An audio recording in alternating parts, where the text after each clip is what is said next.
సరే, ఈయనేమో ఎవరు బ్యాకింగ్ లేదన్నారు, ఎవరో ఇందాక. ఎందుకు లేరు? నేను కాదు, వాళ్ళ అమ్మ నాన్నగారు ఉన్నారు. వాళ్ళ నాన్నగారికి చెప్పక్కర్లా, జెమాలజిస్టు, జాతకాలు, వాస్తులు, బ్యాకింగ్ ఉంది కదా, కరాటే. ఇంత బ్యాకింగ్ పెట్టుకుని అసలు బ్యాకింగ్ లేదని పబ్లిసిటీ చేయిస్తామండి అందరి చేత, సింపతి కోసమా? మీ నాన్న నాకు చెప్తుంటారు, మా అక్క గారి దగ్గరే జమాలజీ నేర్చుకుంది, దగ్గుబాటి పురంధరేశ్వరి గారి దగ్గరే, ఆవిడకి ఇన్స్టిట్యూట్ ఉంటుంది. అలాగే మన ఇద్దరిని కాపాడేది ఏంటంటే దైవం, భక్తి.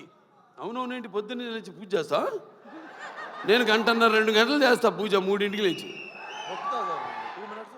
అదేలే, మిగతా అంతా అమ్మగారు నాన్నగారు మొక్కుంటున్నానుగా, మా వాడు బాగుండాలని. సంతానాభివృద్ధికి దూరీకృత్వా పిశాచార్థం జీవైత్వ మృతం సుతం యో భూత భీష్ట సిద్ధ సన సంతతి వృద్ధి కుర్తు అంటాం.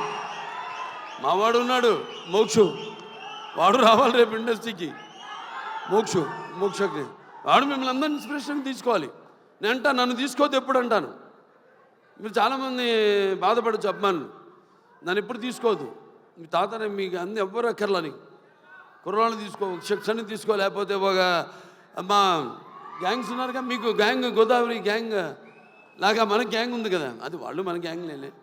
ఇది మన అడివిశేషు కానీ లేకపోతే ఈ సిద్ధు జొన్నలగడ్డ కానీ మన గ్యాంగు తీసుకోవాలి, ఇన్స్పిరేషన్గా తీసుకుని. నేనున్నా, నీకు అందులో భయం లేదు.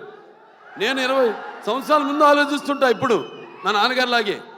జనం అనుకునేదానికంటే ముందు, కోరుకునేదానికంటే ముందే. ఎందుకంటే మేమంతా అయితే నిత్యావసర వస్తువులు లాంటి వాళ్ళం. ఎలాగైతే మనం ఈ దైనందిన కళాపాలలో సతమతమవుతూ అన్న వస్త్రాలు అవసరాలు పాతూ సినిమాను కూడా మనం ఎంచుకున్నాం ఒక అవసరంగా. మనం అంటే నిత్యావసర వస్తువులు మనం ఎప్పుడు కనబడుతూ ఉండాలి, ఏదో ఒక కొత్తదనం అందిస్తూ ఉండాలి. అదే నాన్నగారి దగ్గర నేను నేర్చుకుంది, అదే మా తమ్ముడు కూడా అన్న కూడా ఫాలో అవుతున్నాడు. అదే మా ఇంకో చిన్న ఉన్నాడు మోక్షు, రేపు అతను కూడా ఫాలో అవుతాడు అతను అని.